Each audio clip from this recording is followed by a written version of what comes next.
दोस्तों रिलायंस पावर की बात करें तो आज लोअर सर्किट लग गया। यहाँ पे ऑलरेडी अगर आप देखें तो मैंने पहले ही कह दिया था कि यहाँ पे प्रॉफिट बुकिंग आएगी और बिल्कुल वैसा ही हुआ। और हमारी फ्रेश एंट्री के लिए मैंने 18 से 19 के आसपास कहा था, बिल्कुल स्टॉक उसके आसपास आ गया। तो एंट्री कब करनी है इस वीडियो के माध्यम से डिस्कस करेंगे। और बहुत ही शानदार स्टॉक में रिटर्न दे चुका है, प्रॉफिट बुकिंग तो होनी ही थी। लेकिन ये इतनी बड़ी जो प्रॉफिट बुकिंग नहीं हुई है, इसके पीछे वजह कुछ और भी है। वो वजह क्या है जिस वजह से आज लोअर सर्किट लगा, उसको अच्छे से समझेंगे।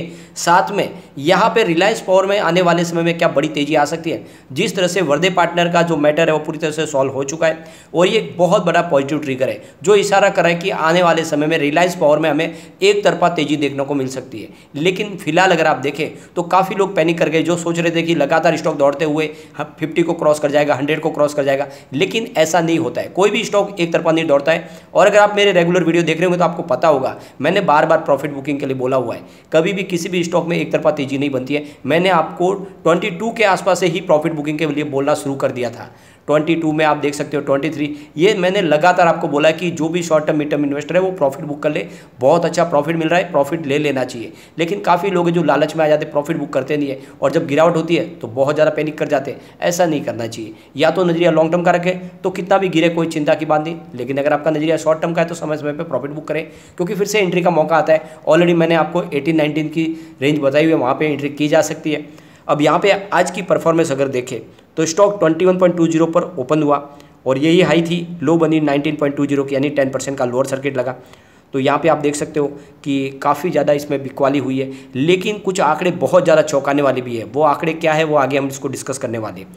यहाँ पे अगर आप देखें तो 14.15 की प्राइस थी पिछले एक महीने पहले, यानी 35.69% का अभी भी पॉजिटिव रिटर्न देखने को मिला है। काफ़ी स्टॉक अच्छा दौड़ा, क्योंकि 14 से स्टॉक दौड़ते हुए 25 तक चला गया था।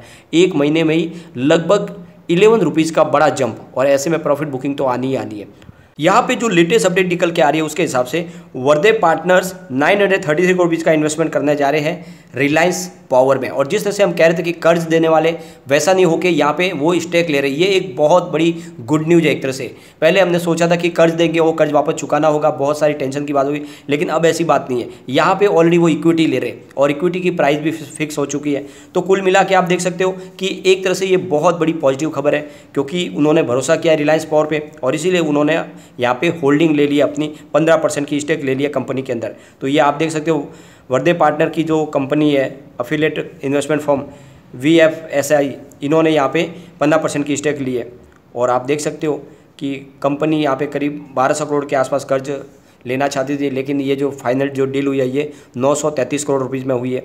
और आप ये देख सकते हो इसकी प्राइस जो रखी गई है वो है 15.55 की। तो ये एक तरह से बहुत अच्छी गुड न्यूज़ है, क्योंकि अब ये इसकी जो एक तरह से देखें तो बेस प्राइस बन चुकी है 15.5 रुपये। अब इससे नीचे जाने की संभावना कम हो गई है।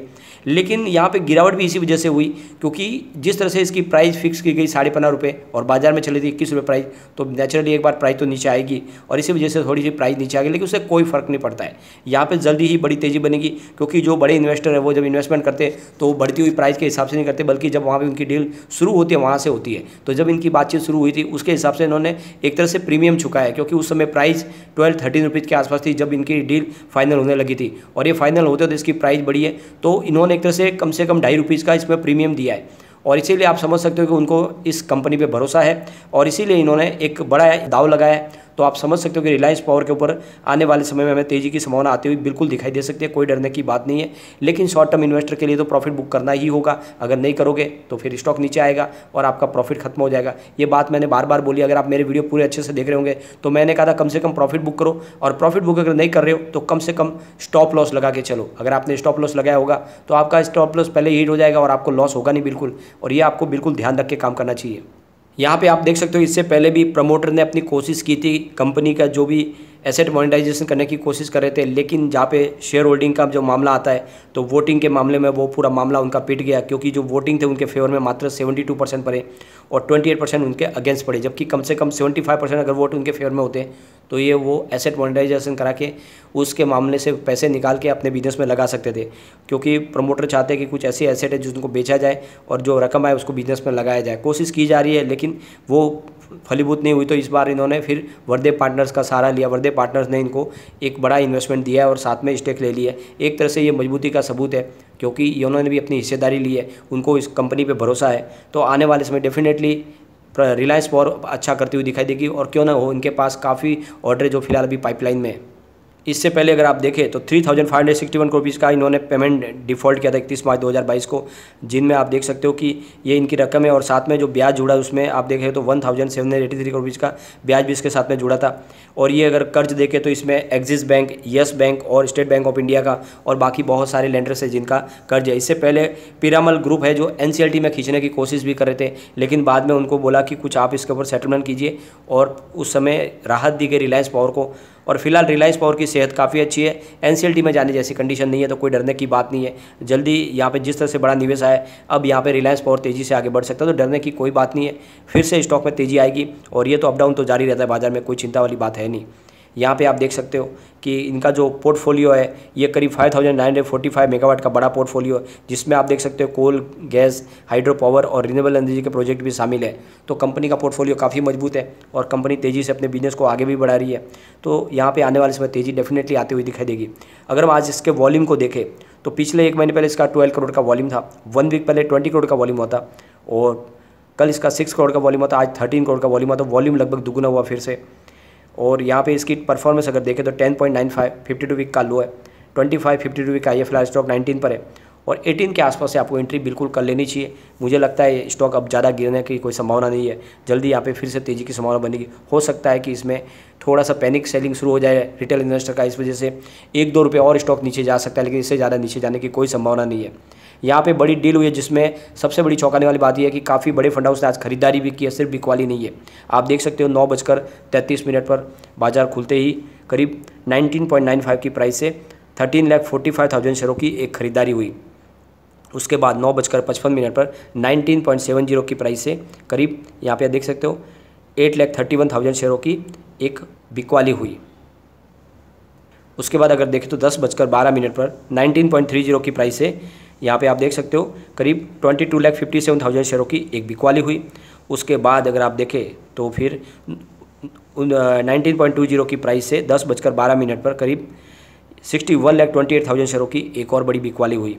उसके बाद 10:14 पर आप देखेंगे तो यहाँ पे 19.30 की प्राइस से 17,39,000 शेयरों की फिर से एक खरीदारी हुई। उसके बाद अगर देखें तो 10:27 पर 19.30 की प्राइस से 25,13,000 शेयरों की बिकवाली हुई। फिर उसी समय 10:27 पर 19.25 की प्राइस से यहाँ पे 91,69,000 शेयरों की एक बहुत बड़ी बिकवाली हुई, और इसी वजह से स्टॉक नीचे आना शुरू हो गया। फिर 10:47 पर 19.20 की प्राइस से 34,51,000 शेयरों की एक और बिकवाली हुई। उसके बाद 10:47 पर 19.25 की प्राइस से यहाँ पे 24 लाख शेयरों की एक और बिकवाली हुई। उसके बाद अगर आप देखें तो 10:49 पर 19.20 की प्राइस से 38,46,000 शेयरों की खरीदारी हुई। उसके बाद 10:51 पर 19.25 की प्राइस से 38,22,000 शेयरों की और एक बड़ी खरीदारी हुई। तो आप देख सकते हो कि सिर्फ यहाँ पे बिकवाली नहीं है बल्कि बड़े फंड हाउस ने आज खरीदारी भी की है, जो इशारा है कि जल्द यहाँ पे फिर से तेज़ी का दौर शुरू हो सकता है। यहाँ पे आज रिटेल इन्वेस्टर ने जम के बिकवाली की है और एक तरह से देखें तो काफ़ी अच्छा प्रॉफिट भी मिल रहा था। स्टॉक 12-13 से दौड़ना शुरू हुआ था, लेकिन यहाँ पे जल्दी फिर से बड़ी तेजी बन सकते हो। गिरावट की एक और बड़ी वजह थी आज निफ्टी एनर्जी में भी गिरावट थी। आप देख सकते हो निफ्टी एनर्जी 27,692 के स्तर पर क्लोजिंग दिए, जहाँ पे 0.33% की गिरावट थी।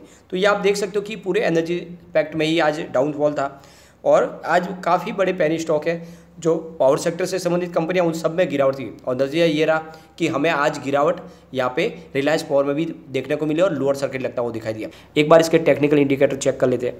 तो आप वन डे के हिसाब से अगर देखें तो मूविंग एवरेजेस फिलहाल बाई की कॉल है। मोमेंटम ऑस्किलेटर्स देखें तो न्यूट्रल बना हुआ है। ट्रेंड ऑस्किलेटर्स स्ट्रॉन्ग बाई की कॉल है और वॉल्टिलिटी न्यूट्रल बना हुआ है। इसका मतलब अभी फिलहाल एक दिन के हिसाब से यहाँ पे फिलहाल कोई डायरेक्शन दिखाई नहीं दे रहा। हो सकता है कि इसमें थोड़ी बहुत तेज़ी बने या फिर स्टॉक और नीचे जाए। अगर हम वीकली लेवल पर जाके देखें तो मूविंग एवरेजेस स्ट्रॉन्ग बाई की कॉल दे रहा है। मोमेंटम ऑस्किलेटर्स बाई की कॉल है।